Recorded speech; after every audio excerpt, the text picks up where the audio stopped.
Mark, 7 points from the last 9. Do you feel that the team's back to its best after that sort of blip in February? Not really. We played well against Colchester.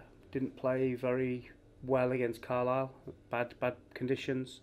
We didn't play overly well for 55 minutes last week. So we're a little bit inconsistent, but we're putting some results together, which is imperative at the moment. And can't play well all the time, and when you don't play well, it's important you get results as well.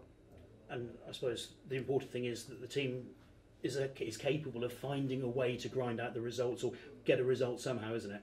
Hasn't been our biggest asset this year, but over the recent run, it has been. It's important that we keep that habit, into the running. Do you feel one or two players have grown from the experience of February? I mean, looking at Reece Brown's form at the moment, he might be an example. Yeah, he played nearly every game, and he was starting to fatigue. His data showed that, and we gave him a rest against Morecambe, and perhaps that rest now is bearing fruition, and he's getting the benefit of that. And when someone's in the sort of form he is, presumably that can drag along a few others as well and inspire them too.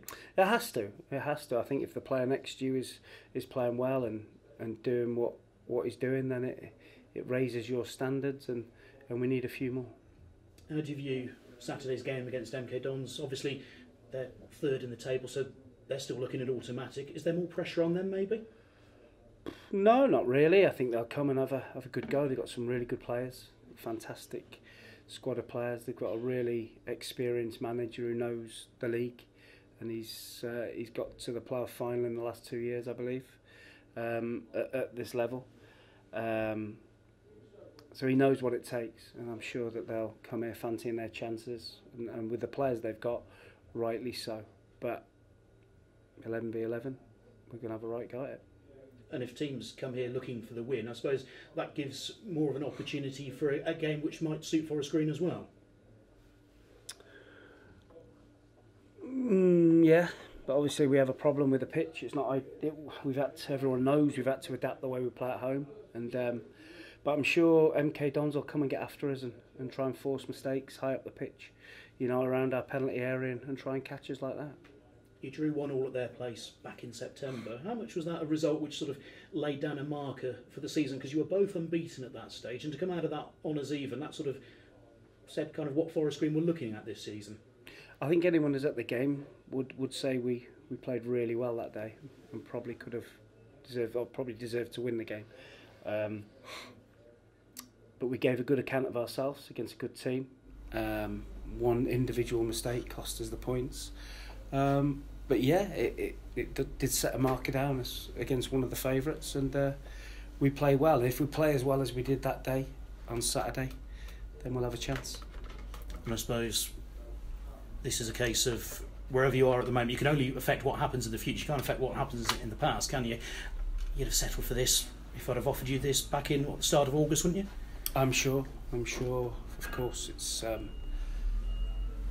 we're delighted with where we are, and we want to keep pushing and see where we can finish. And the players now understand what's at stake. There's no time now or to take their foot off the pedal, and no more silly mistakes, individual mistakes that lead to irretrievable situations. We have to be fully on it and focused, and every game we play, but we're happy with where we are, but we want more. And having gone to Colchester and won, for instance, having ensured you got a point against Carlisle, is there a growing confidence that actually you can get the results against the teams in and around you? That's been the key, Paul. We haven't, up until the Colchester game, I think we'd only beaten Exeter out of the top sort of teams. When we won at Carlisle, they weren't in the top 6 or 7. They were halfway down the league, so we needed to make that step. And I think obviously at the time Colchester were well in the playoffs on a good run, and it was a good win, and one that we needed to get some confidence. Injuries? How's the squad? Good. It's only Lee Collins not available for Saturday. Great position to be in. Finally, tomorrow there's a service in memory of Trevor Horsley, obviously he was chairman when you were captain down the road at the club first time round. He's been a confidant of yours while you've been manager here. A word or two on Trevor? Yeah, I spoke last week when he passed away that it was such a sad moment for his family and the football club, because he did great things for the football club, and he got the club here to this level, to this stadium, and dragged them from the bottom of the Southern League up to the National League, and he deserves a lot of credit. And obviously Dale's taken it on to another level, but Trevor deserves so much credit. It's great for me here when I was a player, and a fellow Yorkshireman and Leeds fan, so he'll be sorely missed. Thank you, good luck. Thank you. Mark, with 8 games to go, are you still harbouring automatics? I wish there was 8. Ash, there's only 7, I think, isn't there?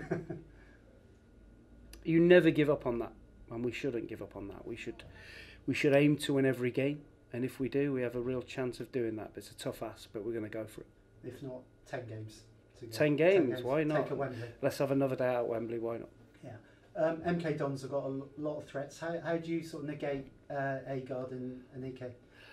I think first and foremost we have to concentrate on our own style and our own philosophy and our own game, and we have to implement that. And if we do that, then that asks the question of MK Dons. Obviously, when they have the ball, they have got a lot of threats, and we have to be able to defend diligently. We have to be making sure we don't make ridiculous errors that lead to really good chances, like we did at MK. And we have to stay in the game and see what happens. When you look at the final 7 games, what strategy have you got points total wise, or is it a case of game by game? Just win every one. Try and win every one. I've not even looked at. I just know there's MK Dons on Saturday. I'm not even sure who the next game is. I've fully focused on MK Dons and trying to get 3 points, and I'm sure Paul is doing the same. Some people will say that there's only 3 hard games in that run-in. Do you concur with that? No, I think every game's a hard game. I don't know what order we've got to play, but I know we have to play Macclesfield, who are fighting for their lives. Obviously, Tranmere, fighting, still in with a chance of automatic. Exeter, I think, is the last game, chance of the playoffs. So Cambridge will be players, if they're safe, players that are playing for a new contract. Crewe, always a dangerous place to go. So every game is difficult. And I think Exeter on the final day. That's right. Yeah, okay, so that could be a massive game, couldn't it? And but hopefully we don't take it to that. How much do you respect Paul Tisdale and what he's done in the game? Yeah, fantastic. He's got a good track record. Did a brilliant job at Exeter over 10 years. Got them into League One, playoff finals nearly every year. So, and that's a difficult club to manage. With the way it's run and set up. He's got an opportunity now to manage a big club in MK Dons, and I'm sure that whether it's this year or next year, it'll get them where they need to be. Yeah. You both like your gear. Who's going to win the battle of the fashions? Tiz wins. His best mate's Ted Baker. I've got no chance. I'm Zara and top man. That's all I can afford. But no, he's a smart guy, and he's done a great job. Yeah, just one more from me. Darren Wade lost his job last week. What are your thoughts on the manager going so near to the end of the season? It's always sad to see a manager lose his job, and you know that you're always, when you lose games, you're always in danger of it. And the Oval have obviously blinked and are trying to make sure that, or thinking a change is going to help them stay in the league, but there is no guarantee, and just because they've sacked him doesn't mean the results are going to change.